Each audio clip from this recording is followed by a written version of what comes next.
Ren dengan cepat merebut surat dari tangan Lloyd dan dia membukanya dengan tergesa-gesa. Dia mulai membaca surat itu dengan penuh semangat, dengan semua anggota guild yang memperhatikannya. Jadi isi suratnya adalah seperti ini. Saudara-saudaraku, pertama-tama izinkanlah aku minta maaf atas kepergianku yang tiba-tiba. Aku memiliki alasan untuk itu. Aku telah menyembunyikan ini dari kalian, tetapi aku adalah anak ketiga dari penguasa feodal Rhodos. Dan aku mendirikan guild ini untuk bisa membunuh orang tua dan saudara-saudaraku yang merencanakan perang setiap hari. Kerumunan pun mulai berbisik setelah mendengar kalimat yang dibaca sama Ren. Hah? Anak ketiga dari Rhodos? Memang sih, tingkah laku Jet menunjukkan bahwa dia memiliki pendidikan yang baik. Dia bisa menggunakan sihir, dan aku berpikir dia bukan orang biasa.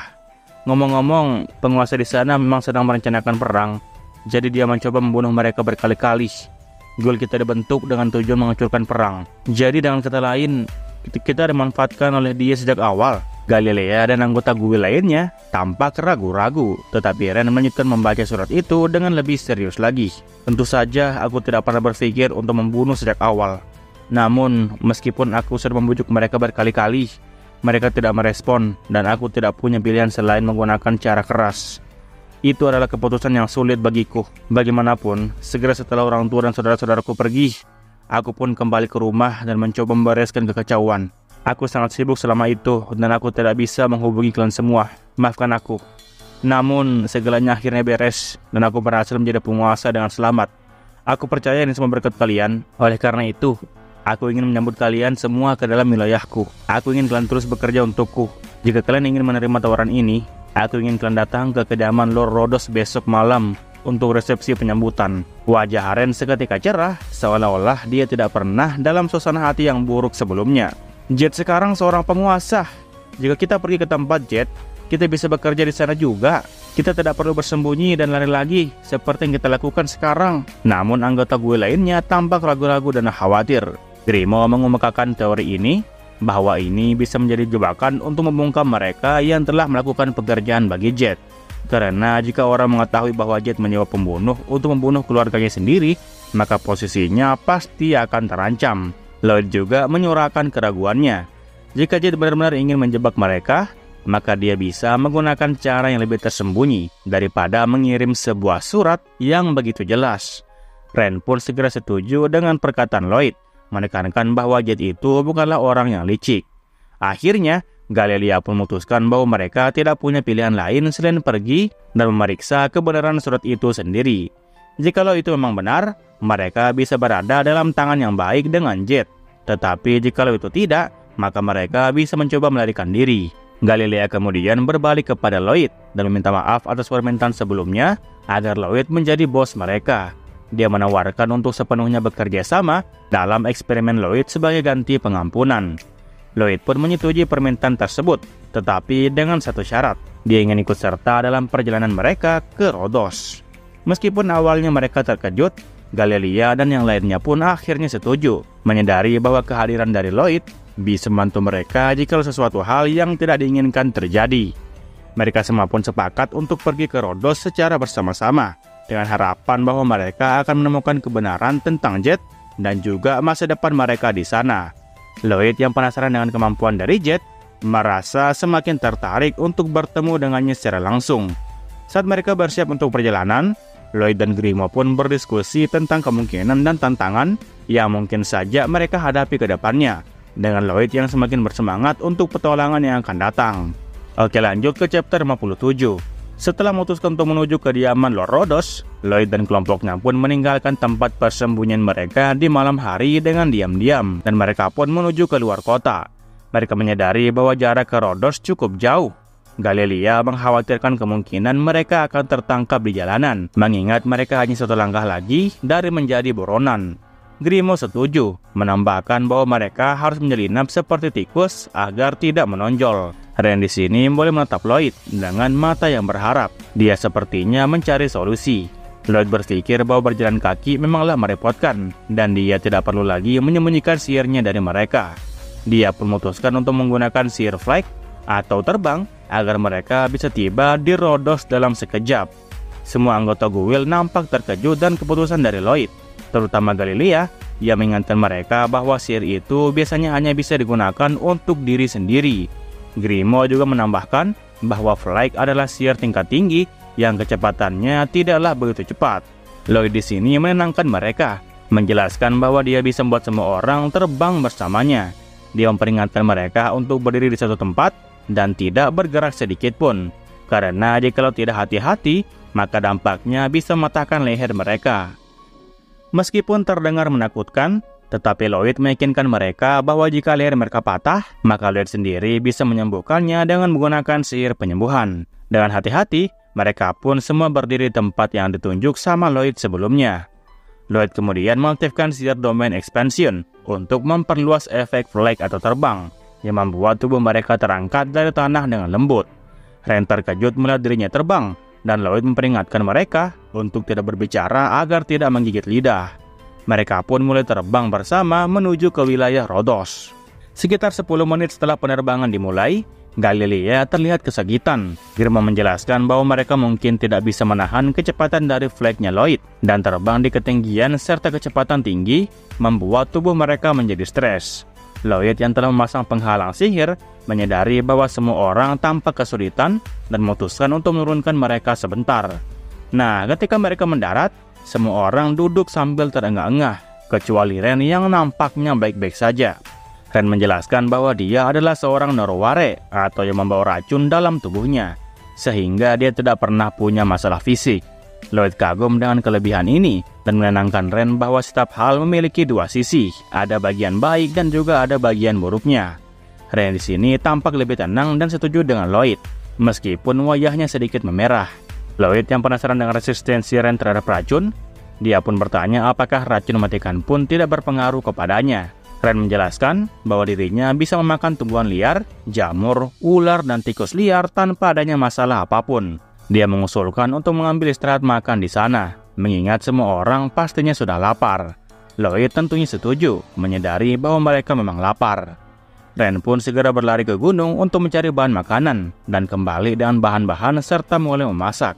Ketika panci mulai mendidih di atas api, aroma lezat pun memenuhi udara. Ren dengan bangga kemudian mengumumkan bahwa makanan mereka sudah siap.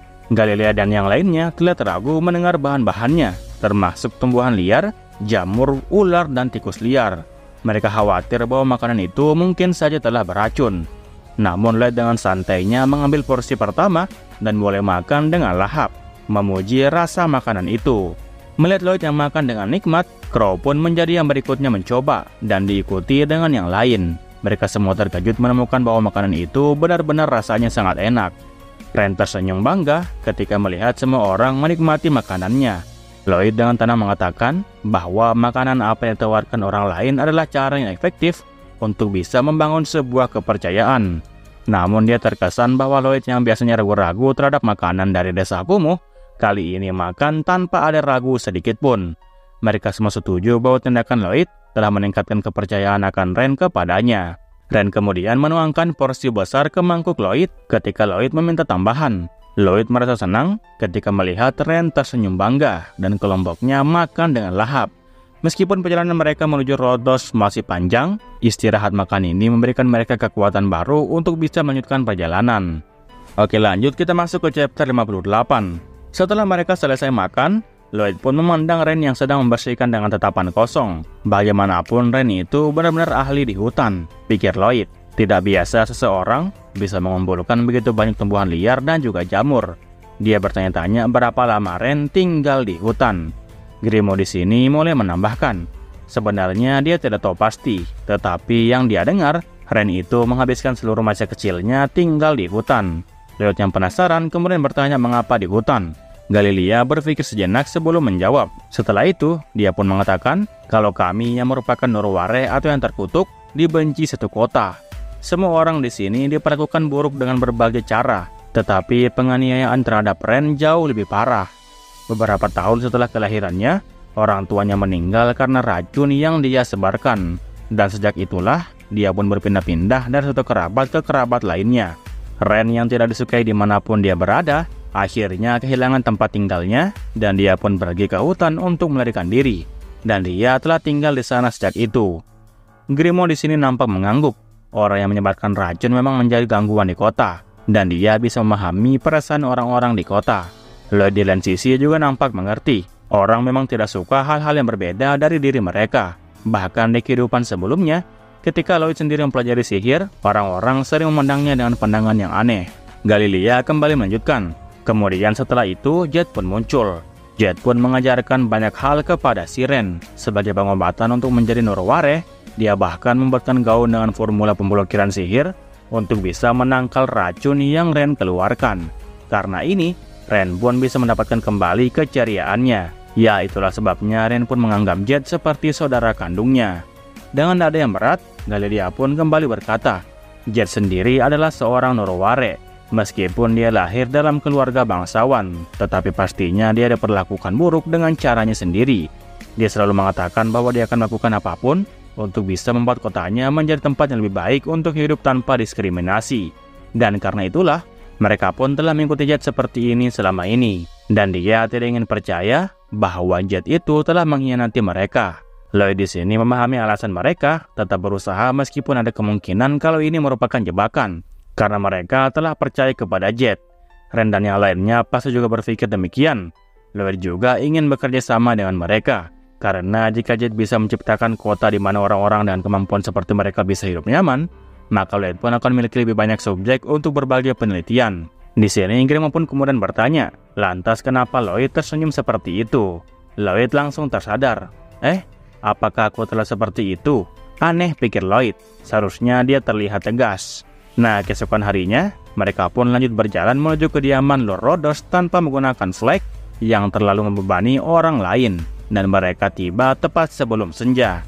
Kediaman Lord Rhodos berada di atas bukit yang jauh dari kota, dikelilingi tembok dan juga sungai. Ya, benar-benar seperti benteng yang kokoh, sesuai dengan ekspektasi seorang tuan perang yang membangun tempat seperti ini. Namun, kenapa tempat ini begitu ramai, pikirnya Lloyd. Nah, saat mereka mendekati mansion sambil bersembunyi, Lloyd pun bisa melihat cahaya terang dan merasakan kehadiran banyak orang bahkan dari kejauhan. Galilea kemudian berkomentar, aku akan pergi sendiri untuk sementara waktu. Jika terjadi sesuatu, aku akan segera melarikan diri. Dengan cepat, Galilea pun menghilangkan jejak kehadirannya, seperti yang dilakukan Ren saat menyusup ke kastil. Lloyd menyadari bahwa sihir yang biasanya sedikit bocor dari tubuh Galilea, kini benar-benar sudah tertutup sepenuhnya. Galilea menggunakan benang laba-laba dari tangannya untuk bisa memanjat dinding kastil. Dia bergerak lincah seperti laba-laba sungguhan. Setelah mengamati sejenak dari jendela, dia pun kembali dan melaporkan bahwa mereka sedang mempersiapkan pesta dengan tentara yang hanya dipersenjatai minim. Mereka pun memutuskan untuk melanjutkan. Para tentara menyambut mereka dengan senyuman dan mengundang mereka buat masuk. Nah, di dalam, banyak tentara yang berbincang dengan damai dan meja dipenuhi dengan lezat dan juga minuman. Lloyd di sini nampak tetap waspada. Meskipun makanan itu tampak aman berdasarkan appraisal atau pendeteksian, tetapi dia merasa tidak nyaman untuk memakannya. Seseorang tentara kemudian bertanya kepada Lloyd, apakah kamu tidak minum? Lloyd menjawab, sayangnya aku tidak haus. Tentara itu nampak minum anggurnya dengan tersenyum, sementara darah merah terang menetes dari sudut mulutnya. Tatapan tentara itu seketika langsung kosong, dan pemandangan itu terasa mengerikan. Ren pun merapat ke Lloyd, merasakan keanehan ini. Situasi menjadi semakin aneh ketika sebuah kehadiran dari lantai atas mulai bergerak dan perlahan mulai menuruni tangga. Ketika sosok itu muncul, ruangan yang bising pun seketika menjadi sunyi. Well, senang kalian bisa datang, saudaraku, kata pria dengan rambut hitam panjang dan mata hitam pekat. Nah, di sini mereka pun terheran-heran. Jed? Ren berbisik dengan bingung dan juga ketakutan. Jed di lain sisi nampak tersenyum melihat Galilea dan yang lainnya makan dan minum. Oke, lanjut kita ke chapter 59. Ren di sini memanggil Jed dengan suara cemas, mengekspresikan kegelisahan dalam nada suaranya. Dia mencoba mengucapkan selamat atas posisinya yang baru sebagai seorang tuan dan berterima kasih atas pesta yang megah. Namun senyum yang dusakannya segera memudar karena tatapan dingin dari Jed yang membuatnya hampir hancur oleh tekanan diam-diam yang diberikan. Namun meskipun begitu, Ren di sini yang menguatkan dirinya dan berbicara dengan tegas meminta Jed untuk berbicara padanya seperti dulu. Jed di sini menatap Ren dengan tatapan yang menakutkan, senyuman tipis menghiasi wajahnya. Dengan nada lembut namun penuh hinaan, dia pun memanggil Ren sebagai babi dan mempertanyakan haknya untuk berbicara. Sejumlah besar kekuatan sihir tiba-tiba saja berkumpul di sekitar Ren, membuatnya jatuh berlutut dan terengah-engah. Jet kemudian berbicara tentang Ren sebagai Noroware atau yang terkutuk, seorang terkutuk yang menyebarkan racun. Dia di sini yang mengenali nama-nama teman-teman Ren seperti Galilea, Thalia, Babylon, dan juga Crow, menyebut mereka sebagai pengikut Jet. Dia mencatat bahwa mereka semua telah jatuh pingsan akibat dampak kekuatan sihir yang dikumpulkan sebelumnya. Ren yang kebingungan bertanya tentang apa yang telah terjadi, tetapi Jet mengabaikan pertanyaannya, malah menjelaskan bahwa dia telah membunuh Jet dan mengambil alih tubuhnya, termasuk kemampuan dan juga ingatannya. Ren di sini mencoba menyangkalnya, tetapi Jet terus berbicara dengan keyakinan, mengatakan bahwa semua yang ditulis dalam surat yang dikirim sebelumnya adalah sebuah kebenaran. Dia mengungkapkan bahwa Jet adalah anak ketiga dari keluarga bangsawan yang menggunakan teman-temannya untuk bisa membunuh orang tua dan juga saudara-saudaranya yang menghalangi jalan dari Jet. Jet mencoba melindungi teman-temannya, namun usaha itu gagal. Kesadaran Jet kini sepenuhnya tenggelam dalam diri si iblis, dan tubuh ini sepenuhnya menjadi miliknya. Dengan nada yang penuh kegembiraan, si iblis menjelaskan bahwa para prajurit yang ada juga telah diambil alih oleh iblis-iblis lain yang dibawa dari dunia iblis. Dia merencanakan sebuah peperangan dan juga kehancuran, menjadikannya pesta pembunuhan yang penuh dengan darah. Ren di sini merasa putus asa mendengar semua hal itu, sementara darah mengalir dari bibirnya yang tergigit. Si iblis kemudian mengungkapkan rencananya untuk membiarkan tubuh Ren diambil alih oleh iblis bawahannya, dan dia tertawa histeris saat dia mengatakannya.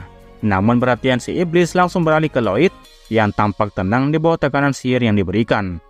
Lloyd di sini menyebut dirinya hanya seorang pangeran ketujuh, dan si iblis mengenalinya sebagai Lloyd de Salom, pangeran dengan bakat yang luar biasa dalam menggunakan sihir. Jet sebelum diambil alih sangat ingin bertemu dengan si Lloyd untuk berdiskusi tentang sihir dan juga kemampuannya. Namun si iblis ini telah menghancurkan kesempatan tersebut. Lloyd dengan kemarahan yang tenang menyadari bahwa iblis dapat dikalahkan dan membordir mereka dengan sejumlah besar sihir. Dia pun mulai melindungi tubuh si iblis dengan penghalang dan mengisinya dengan sihir-sihir, mengaktifkannya dengan cepat dan sangat kuat. Ledakan sihir kini memenuhi penghalang, namun si iblis muncul dari asap tanpa adanya cedera apapun. Tubuhnya seperti kumpulan kabut yang tidak tersentuh. Lloyd merasakan tangannya sedikit gemetar dan mulai memahami sesuatu yang lebih dalam tentang si iblis ini.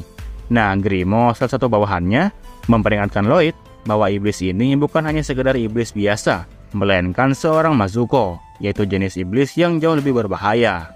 Oke, lanjut kita masuk ke chapter 60.